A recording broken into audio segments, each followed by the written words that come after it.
caught my wife with her lover, then she had the nerve to demand the house. Hey, everyone. I'm Mike, 45 years old, and I never thought I'd be sharing my story here. My wife, Jessica, is 42.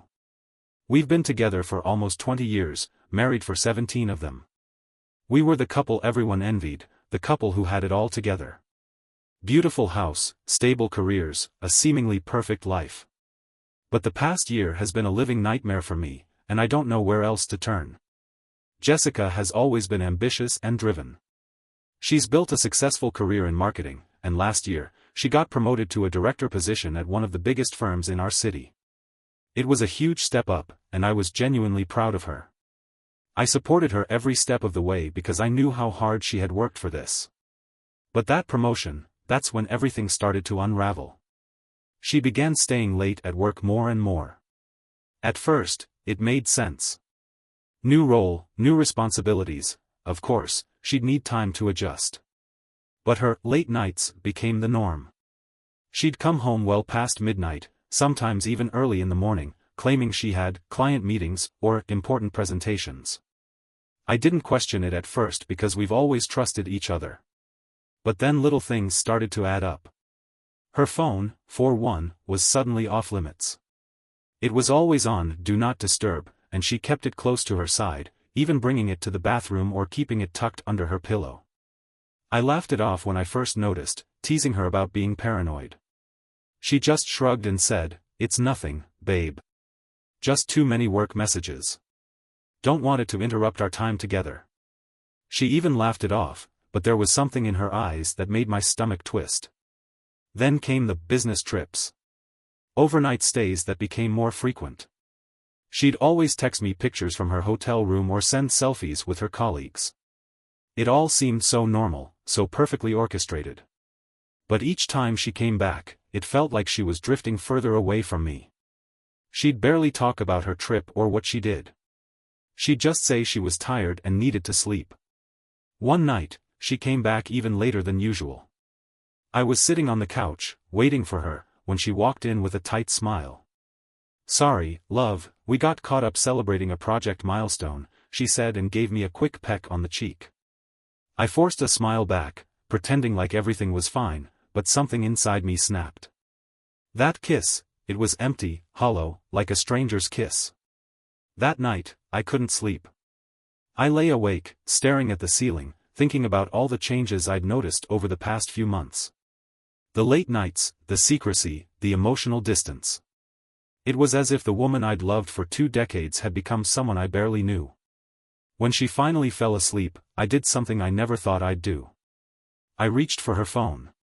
I know, it was wrong, but I couldn't fight the urge. I needed to know what was going on. I picked it up as quietly as I could and realized, with a sinking feeling, that she had set up a passcode. I didn't even know when she did it. My heart sank. That single detail felt like a slap in the face. What was she hiding? The next morning, I asked her casually, "Hey, when did you put a passcode on your phone? Trying to keep me out?" I tried to make it sound like a joke, but my voice came out strained. She didn't even look up from her coffee. "Oh, a while ago. Just a work thing. You know, confidential stuff."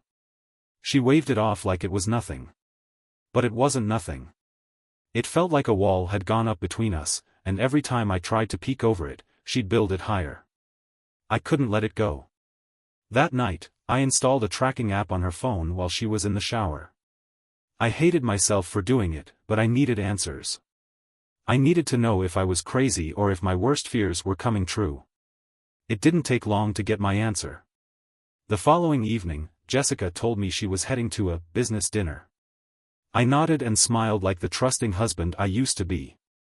I watched her leave, dressed in a way she never dressed for me anymore, hair perfectly styled, heels that made her legs look incredible, and a dress that hugged her curves. It was like she was heading to a date, not a business meeting. As soon as she was out the door, I pulled up the tracking app on my phone. My heart pounded as I watched her little dot on the screen. She wasn't heading to the office or any of the usual places she mentioned. Instead, she was heading downtown, to a high-end restaurant. I felt a sickening churn in my stomach. I knew that restaurant. It was one of those romantic places you take someone you want to impress. A place filled with soft music, candlelight, and intimacy. I sat in my car outside that restaurant for what felt like an eternity. Then I saw her, my wife, walking in arm with a man I'd never seen before. He was tall, well-dressed, and had his hand resting on the small of her back, guiding her inside. She was smiling up at him in a way I hadn't seen in years. My chest tightened, and I felt my entire world shatter. I took pictures. I don't know why, maybe to convince myself later that it was real, that I wasn't dreaming. They went inside, and I sat there, staring at those photos, numb. My wife, the woman I thought I knew better than anyone, was cheating on me. I wanted to barge in, to scream, to make a scene, but I couldn't move. Instead, I watched, helpless, as my life crumbled right before my eyes. The pain was unbearable, but I knew this was just the beginning. The next day felt like I was living someone else's life. I woke up in a daze, trying to make sense of what I'd seen. I stared at those pictures on my phone, at the way she looked at that man with a smile that used to be reserved for me. My mind raced, shifting from disbelief to anger and then back to an overwhelming sadness. How could this happen? How did I not see it coming? I couldn't sit around and pretend everything was normal. I knew I had to confront her, to hear it from her own mouth, even if it destroyed me. I waited until she came back home that evening. She walked in, acting like it was just another ordinary day, like she hadn't just shattered our entire life together. "Hey, babe," she said with a smile, kicking off her heels and tossing her purse onto the couch. "Work was insane today. I'm exhausted." I watched her closely, looking for any signs of guilt, any hint of remorse. But there was nothing. Just that same, empty smile she'd been giving me for months. My chest tightened as I tried to find the right words, but all I could manage was a single, shaky breath. "We need to talk, Jess." She looked at me then, really looked at me, as if sensing something was off. Her smile faltered for a split second before she plastered it back on. "What's wrong? You look upset." I couldn't play games anymore. I pulled out my phone and showed her the pictures, the ones I'd taken of her and that man walking into the restaurant. Her face drained of color, and for a moment, she just stared, her eyes wide with shock. Then, like flipping a switch, she composed herself, her expression shifting to one of cold defiance. "Are you spying on me now?" she snapped, her voice dripping with indignation. "Spying on you?" I echoed, my voice trembling with a mix of anger and hurt. "Jessica, I'm standing here looking at pictures of you holding hands with another man. Who is he? How long has this been going on?" She crossed her arms, her gaze narrowing. "It's none of your business, Mike. This," she pointed at the pictures with a dismissive wave, "doesn't mean anything. He's just someone I'm working with closely. We had dinner, that's all. Why are you blowing this out of proportion?" "Blowing this out of proportion?" My voice broke, and I could barely contain the pain and rage bubbling up inside me. "You're my wife, Jessica. We've been married for 17 years. And you're standing here, looking at proof of you with another man, and all you can say is that I'm overreacting?" "Yeah, Mike, I am," she shot back, her voice rising. "Because you've been so distant lately. You've been obsessed with your job, your hobbies, everything but me. When was the last time we actually spent time together? When was the last time you even noticed me?" "Noticed you?" I was stunned. "You're blaming this on me? You think sneaking around behind my back is the answer? You think cheating is justified because I've been working hard to support us?" She threw her hands up, clearly frustrated.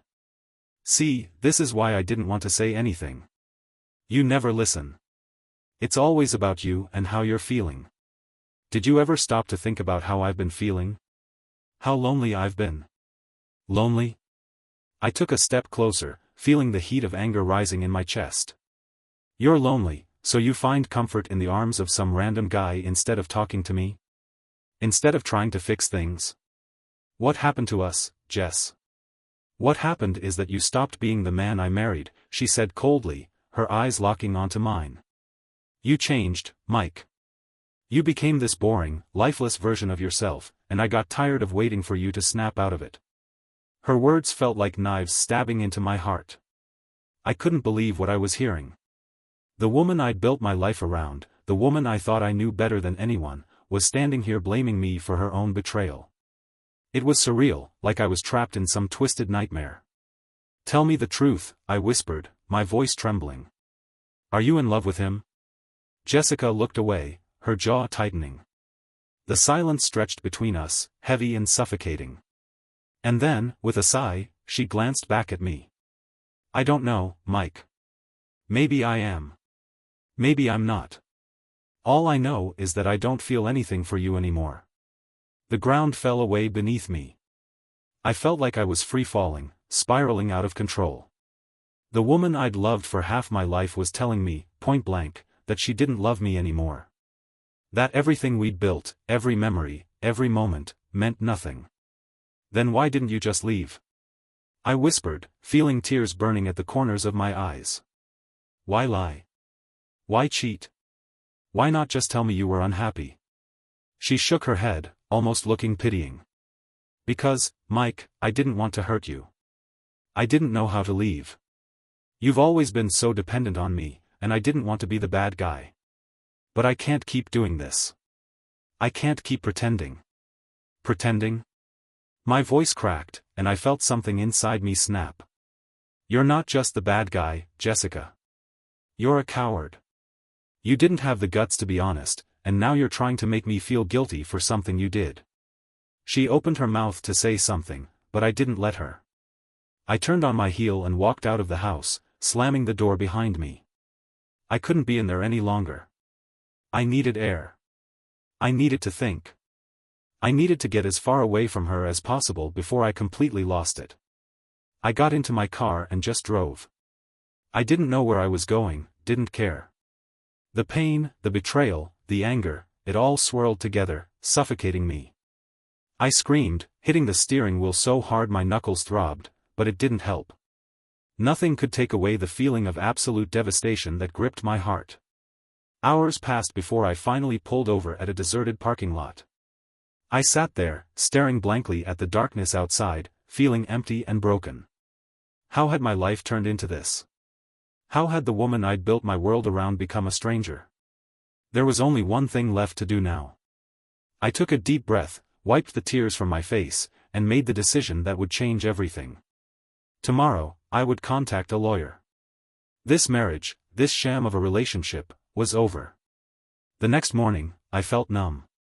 Everything seemed surreal, as if I were watching myself move through the motions from somewhere far away. I stood in the kitchen, staring blankly at the coffee machine as it sputtered and groaned. Jessica wasn't home, she hadn't come back last night. It was as if she knew this was the end and didn't want to deal with the fallout. I reached for my phone and dialed the number of an old friend, Kevin. He'd been through a divorce a few years ago, and if anyone could give me advice on what to do next, it was him. I felt a pang of guilt as I realized I hadn't spoken to him much lately. Jessica had always said he was a bad influence, so I'd pulled away. What a fool I'd been. "Mike?" "Wow, man, it's been a while," Kevin said, his voice a mix of surprise and concern.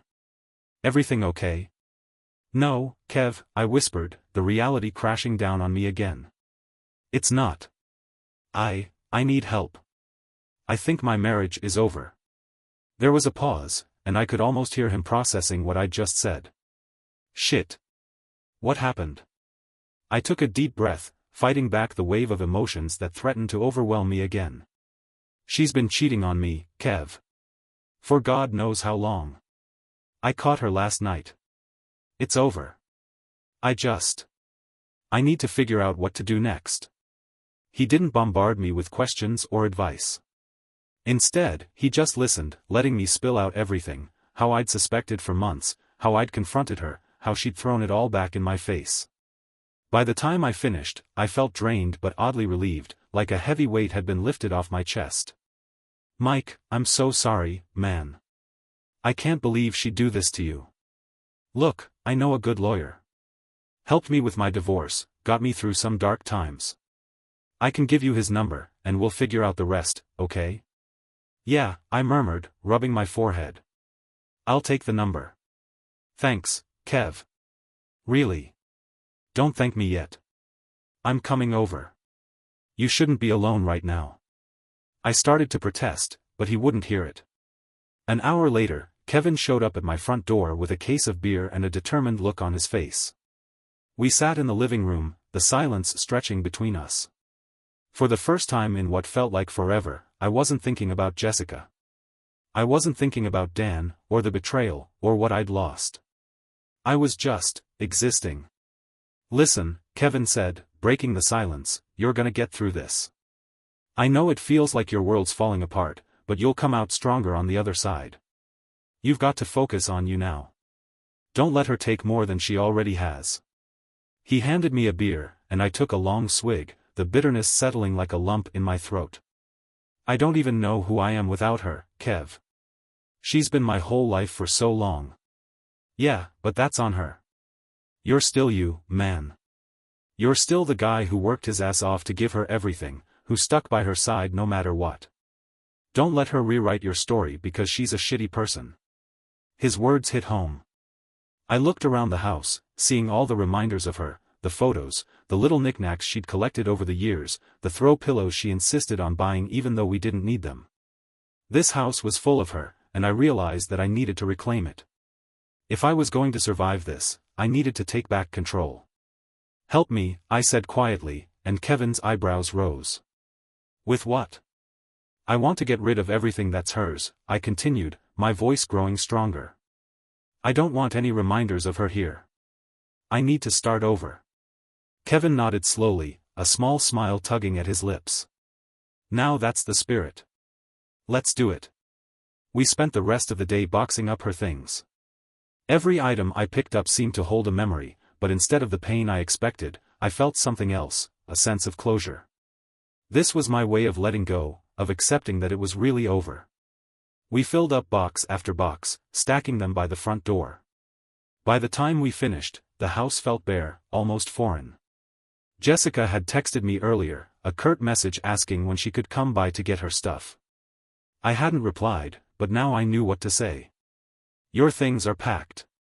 Come by whenever you want to get them. Leave the key on the counter. Her reply was immediate, thanks. I'll send someone to pick them up. It was such a cold, clinical response, but I felt nothing. No anger, no sadness. Just a strange sense of finality. I realized then that I was done. Done waiting for her to apologize. Done hoping she'd suddenly regret what she did. Done clinging to the idea of us. 2 days later, a moving truck showed up. I didn't recognize the men loading the boxes into the truck, but I didn't care. I watched from the window as they cleared out everything that reminded me of her. When they were done, I noticed a small box left on the counter. I opened it and found her wedding ring inside, along with a folded note. I'm sorry it ended this way. I hope you find happiness. That was it. No explanation, no real apology. Just a hollow sentiment that meant nothing to me. I threw the note in the trash and tossed the ring into one of the boxes of old junk in the garage. I wasn't going to hold on to a symbol of what was never truly mine. That evening, after everything was gone, I felt a strange sense of relief. The house felt lighter, the air clearer. It was like I could finally breathe again. I sat on the couch, the silence no longer suffocating, and for the first time in a long while, I let myself think about the future. I wasn't sure what was next, but I knew one thing: I wasn't going to let Jessica's betrayal define me. I wasn't going to let her take away who I was. I would rebuild, piece by piece, and I would come out of this stronger. This wasn't the end. It was just the beginning of something new. I picked up my phone and dialed the lawyer's number Kevin had given me. Hello, came a deep voice on the other end. Yes, hi. My name is Mike. I'd like to file for divorce. Filing for divorce was supposed to be a straightforward step. Call a lawyer, fill out the paperwork, wait for the court date, and be done with it. At least, that's what I told myself. But, like everything else in my life lately, nothing was that simple. The first meeting with my lawyer, Robert, was more difficult than I'd anticipated. He was professional and to the point, explaining the legalities and what I should expect during the process. But every word he said felt like it was in another language. My brain couldn't keep up with terms like equitable distribution, spousal support, and irreconcilable differences. It all blurred together in a mess of paperwork and signatures. So, given the circumstances, Robert began, looking at me with a concerned expression, "We'll file on grounds of adultery. With the evidence you have a strong case. We can minimize her claims to assets or spousal support." "Just, do whatever you need to," I muttered, staring at my hands. They felt foreign, like they belonged to someone else. "I don't care about the house, the money, any of it. I just want this over with." He nodded slowly, his pen hovering over the paper in front of him. "I understand, Mike. But I want you to be prepared. Divorces are rarely quick or painless, especially when there's infidelity involved. She may try to drag this out." Jessica didn't try to fight back. When Robert sent the papers to her, she signed them without protest. It was as if she'd been waiting for this. And maybe she had been. The thought stung, but I pushed it down, refusing to let myself feel sorry for her, or for myself. What I didn't expect was the follow-up call from her lawyer, a man named Rick. He called me one evening, just as I was settling into a new routine of living alone. When I answered, his voice was calm, almost friendly. "Mike, this is Rick Parker. I represent Jessica in the divorce proceedings. I'm calling to discuss a few things before we proceed further." I gripped the phone tightly, my heart pounding. "What does she want now?" He cleared his throat. "Jessica is willing to agree to most of your terms, but she has a few conditions she'd like to discuss. She wants to keep the house. The house. The place we'd called home for over a decade. The place we'd filled with memories, laughter, and love, or at least, I thought we had. She wants the house." I repeated slowly, trying to wrap my head around it. "Why? She doesn't even live here anymore." "It's a matter of practicality," Rick said smoothly. "It's closer to her work, and she believes it would be better for both of you if she stayed in the home. She's willing to compensate you for your share, of course." I wanted to laugh, but all that came out was a bitter scoff. "She's willing to compensate me? For my house?" "Yes, Mike. I understand this is difficult, but it's a reasonable offer." Reasonable? Nothing about this felt reasonable. She was the one who cheated, the one who threw everything away, and now she wanted to keep the one place that still felt like it belonged to me? "Tell her she can go to hell," I said quietly, barely able to contain the tremor in my voice. "I'm not giving her the house. She can have the money, the car, whatever else she wants, but not the house." "Mike." "Goodbye, Rick." I hung up and threw the phone across the room. It hit the wall with a satisfying thud and fell to the floor, the screen cracked but still glowing. I felt a rush of anger and adrenaline surge through me. It was the first time I'd felt anything but numbness and pain in weeks. Jessica wanted the house because it was a symbol. A trophy. A way to mark her victory over me, to show she'd taken everything. But I wasn't going to let her have it. I couldn't. The next few weeks were a blur of legal back and forth. Jessica agreed to everything else, but she kept pushing for the house. She even showed up unannounced one evening, looking as put together as ever, her expression as calm and detached as always. "I don't want to fight, Mike," she said, standing on the porch like she was a visitor. "I just want the house. It's familiar to me, and it would make this easier." "Easier?" I laughed, shaking my head. "For you, maybe. But what about me? You think it's easy for me to watch you waltz in here like nothing happened and demand the one thing that still feels like mine?" She sighed, glancing away. "We can't both keep it, and it's not fair for us to drag this out. Let's just end this quickly, okay?" I stepped closer, searching her face for any sign of remorse or guilt. "Why, Jess? Why are you so desperate to hold on to this place? Is it to hurt me? To show me that you won?"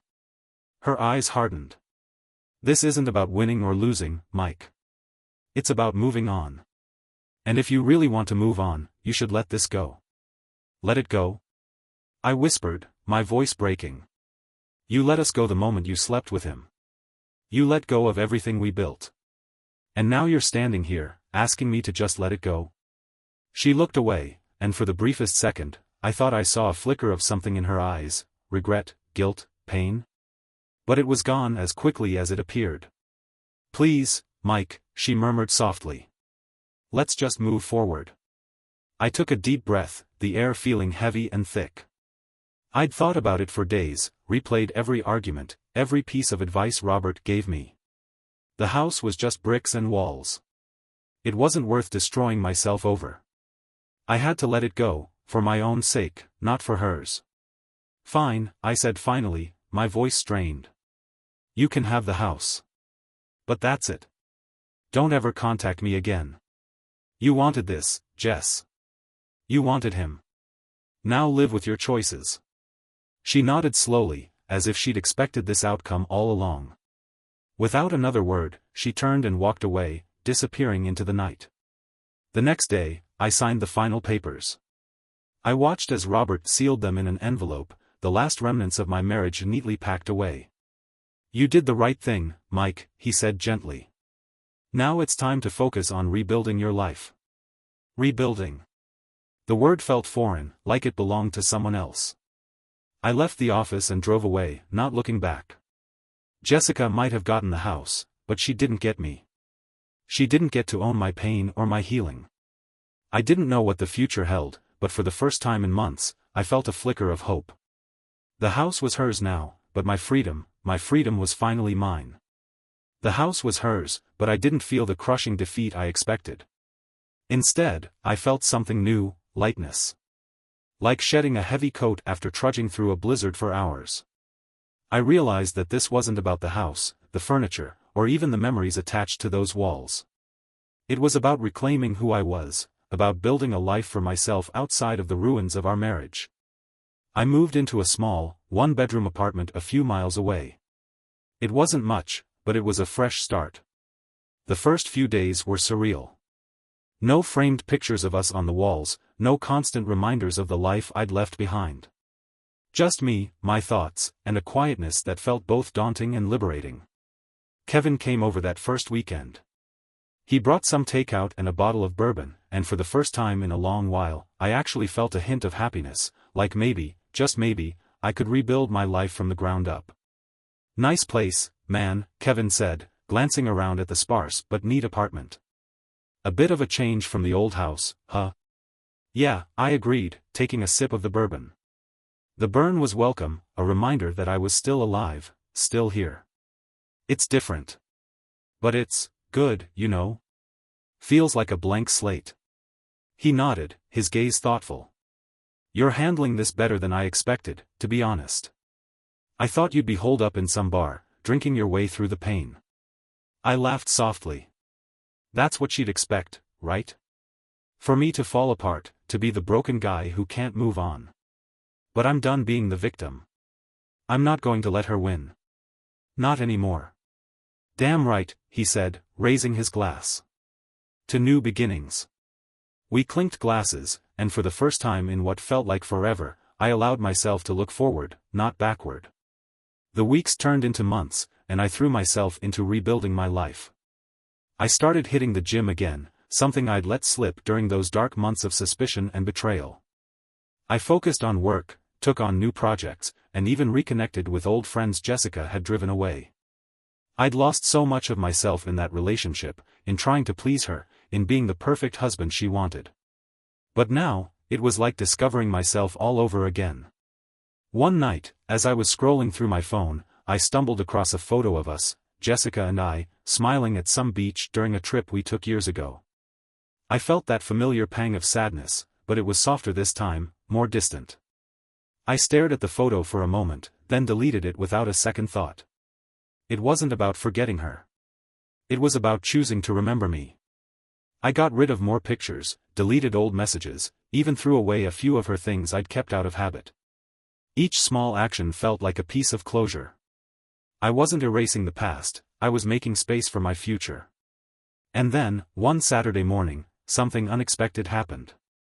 I was at a local coffee shop, the one Jessica and I used to go to every Sunday morning. It had taken me a while to be able to walk in there again without feeling like I'd been punched in the gut, but that day, I felt okay.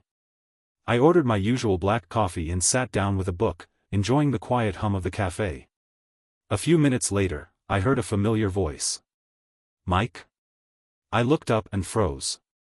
It was Emily, a mutual friend of ours, or rather, a friend of Jessica's whom I hadn't seen in months. She looked hesitant, like she wasn't sure if she should approach. I hadn't realized how much I'd missed talking to people who knew both of us, who knew me before everything fell apart. "Emily," I said with a small smile, gesturing for her to join me. "It's been a while." She smiled back, relief washing over her face as she took a seat. "Yeah, it has. I heard about everything. I'm so sorry, Mike." "It's okay," I replied softly. "I'm okay now. Better, actually." She nodded, her eyes searching my face for signs of the broken man I'd been. I didn't know. I didn't know what to say when it all happened. It was such a mess. It was, I agreed. But it's over now. I'm moving forward. We talked for a while, about what she'd been up to, how I was adjusting. It felt good, normal even, to have a conversation that wasn't about the divorce or Jessica's betrayal. Emily was one of those people who had a way of making you feel heard, like she was truly interested in what you had to say. As we chatted, she mentioned something that caught me off guard. "You know, I always thought you deserved better, Mike. Even before all of this." I frowned. "What do you mean?" She hesitated, glancing down at her coffee. "I mean, Jessica was my friend, but she wasn't always the best partner to you. You gave up a lot for her, and I'm not sure she ever appreciated it." I stared at her, the weight of her words sinking in. I'd never thought of it that way. I'd always blamed myself for not being enough, for not making Jessica happy. But maybe it wasn't all on me. "Thanks, Emily," I said quietly, genuinely. I needed to hear that. She smiled, and we exchanged numbers before she left. It wasn't a romantic moment, wasn't some dramatic turning point, but it felt significant. It felt like another step forward, another piece of myself falling back into place. In the following weeks, I kept seeing Emily here and there. We'd have coffee, talk, share stories about work and life. It was refreshing, simple, and completely unburdened by the past.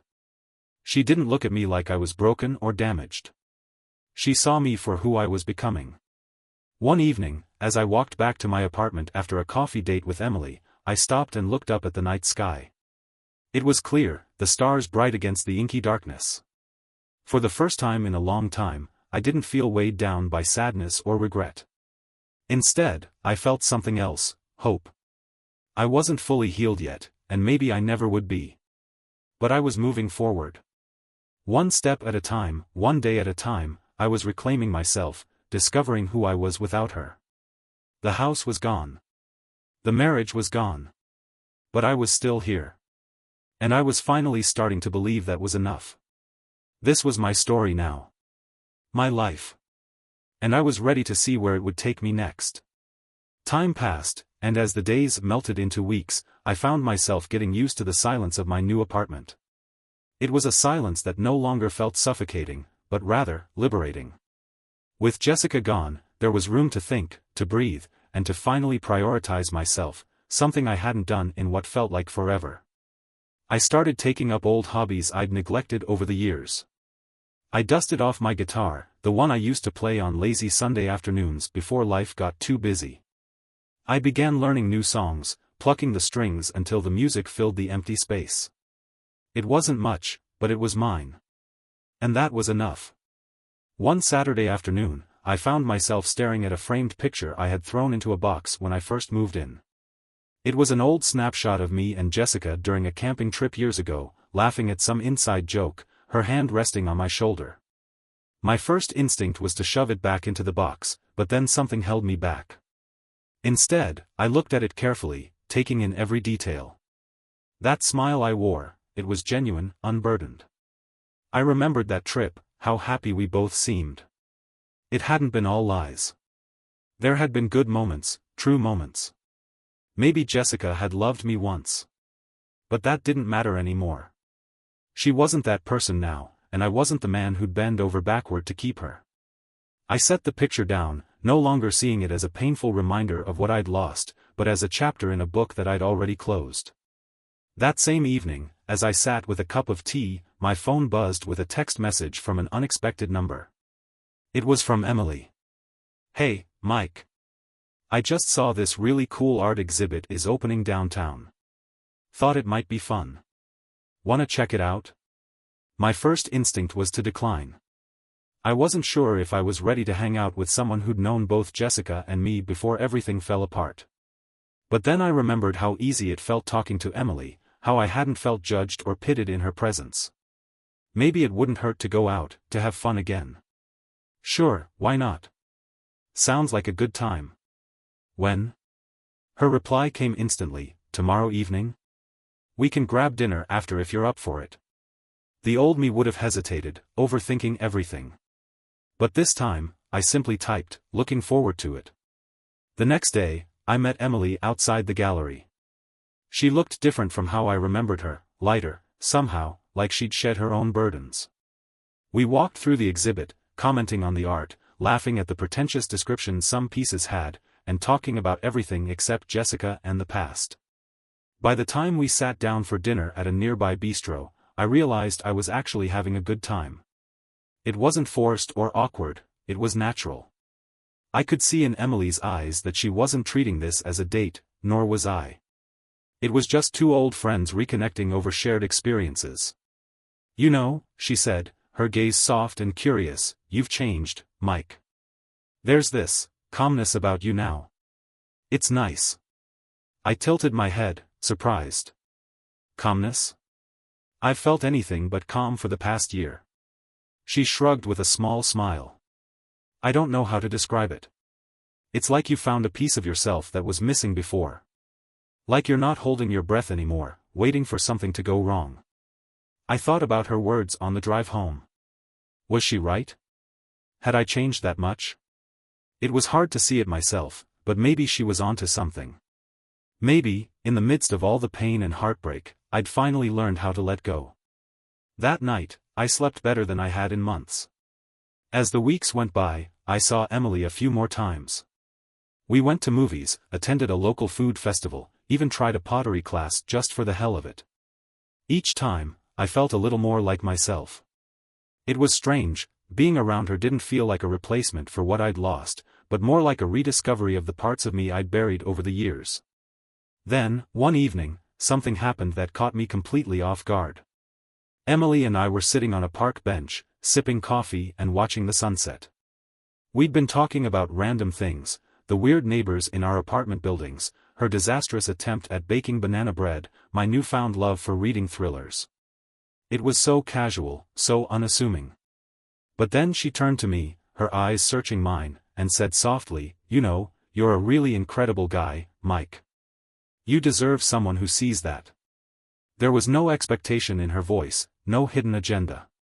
Just honesty. The kind of honesty I hadn't realized I'd been craving for so long. I swallowed hard, unsure of what to say. "I'm still figuring things out, Emily. I don't even know who I am without all this." I gestured vaguely, encompassing the mess of my past and everything that had happened. "I know," she murmured, placing her hand gently on mine. "I'm not asking for anything. I just wanted you to know." We sat there in silence, the warmth of her hand grounding me in a way I hadn't felt in ages. It wasn't romantic. It wasn't complicated. It was just real. After that night, I realized that maybe I was ready to let someone else in. Maybe not today or tomorrow, but someday. I wasn't sure if that person would be Emily or someone I hadn't met yet, but I knew I was no longer closed off, no longer afraid. The finality of my divorce became less of a scar and more of a stepping stone. I wasn't defined by what Jessica did or by the years I'd spent trying to hold on to something that was slipping away. I was defined by the choices I made now, by the person I was becoming. One evening, a few months later, I sat in my apartment, looking around at the space I'd made my own. There were new pictures on the walls, me and Kevin hiking up a mountain trail, a candid shot of Emily laughing at one of our coffee outings, a framed quote that read, "The comeback is always stronger than the setback." It was a reminder of everything I'd been through, but more importantly, it was a promise to myself, I would keep moving forward. I would keep growing. I wasn't just recovering from betrayal. I was discovering a new version of myself, a version that was wiser, stronger, and, most importantly, free. Life was beginning to feel like mine again, and as I looked out the window at the city lights below, I felt something I hadn't in a long, long time. I felt hopeful. Months passed, and the initial sting of betrayal slowly turned into a dull ache, one that I could live with, one that no longer controlled me. The divorce was finalized without any more drama. Jessica had taken the house and moved on with her life. I heard through the grapevine that she and Dan were still together, but I didn't care anymore. Let her have her shiny new life, I was building mine from scratch. Emily and I continued seeing each other, never labeling it, never forcing it to be anything more than what it naturally was. We were friends, confidants, and, to some extent, each other's support systems. It was uncomplicated, and for once, I wasn't looking for complications. One Friday evening, we decided to check out a live music performance at a bar downtown. As we made our way inside, I felt a pang of nerves. It had been years since I'd gone out like this, and I wasn't sure how I'd fit in. The place was bustling with energy, filled with people laughing, drinking, and swaying to the rhythm of the music. "Hey, don't look so tense," Emily teased, nudging my shoulder. "It's just a bar, Mike. Not a battlefield." I grinned sheepishly. "I know. It's just new, you know. New is good." She smiled warmly, and I felt a rush of gratitude for having her in my life. "Now, let's get some drinks." We found a spot near the stage, and soon I was sipping on a cold beer, letting the music and the lively atmosphere ease me into the moment. The band was good, really good, and as the night went on, I found myself tapping my foot and even singing along to a few familiar songs. At one point, Emily turned to me, her eyes sparkling in the dim light. "This is nice, isn't it? Being out, living life?" "It is," I agreed, nodding. I didn't realize how much I missed it. We stayed until the band finished their set, and as people began to filter out of the bar, Emily looked at me with a mischievous grin. "Wanna go for a walk?" "Sure," I said, curious where this sudden idea was coming from. We left the bar and wandered down the quiet streets, talking about everything and nothing. The air was cool, and the city lights reflected off the wet pavement, casting a soft glow around us. There was a sense of peace in the night, a feeling of being unburdened, like anything was possible. Emily led me to a small park not far from the bar, where a single, old-fashioned swing set stood beneath a sprawling oak tree. She ran over to the swings and plopped down on one, laughing as she kicked off her heels and started swinging back and forth. "Come on," she called out, motioning for me to join her. I hesitated for a second, then shrugged and took the swing next to hers. It was ridiculous, two adults swinging like children in the middle of the night, but it felt good. Freeing. "Do you ever feel like you're finally getting a second chance?" she asked softly, her voice barely audible over the creaking of the swings. I glanced over at her, the soft light of the street lamp casting a gentle glow on her face. "Yeah, I do," I admitted. "I never thought I'd get here, but I feel like I'm starting over. And it's not as terrifying as I thought it would be." She smiled, and we fell into a comfortable silence, the only sound the rhythmic creaking of the swings and the distant hum of traffic.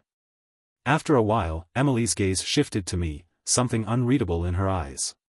"You know, Mike, I'm proud of you. I know it wasn't easy, but you made it through. You're stronger than you give yourself credit for." I felt a lump form in my throat, and I looked away, staring up at the stars. "I don't know about that," I murmured. "Most days, I still feel like I'm barely keeping it together." "That's okay," she said gently. "You're allowed to not have it all figured out.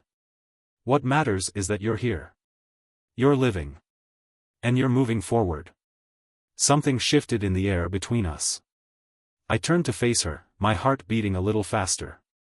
"Emily, She shook her head, a soft smile playing on her lips.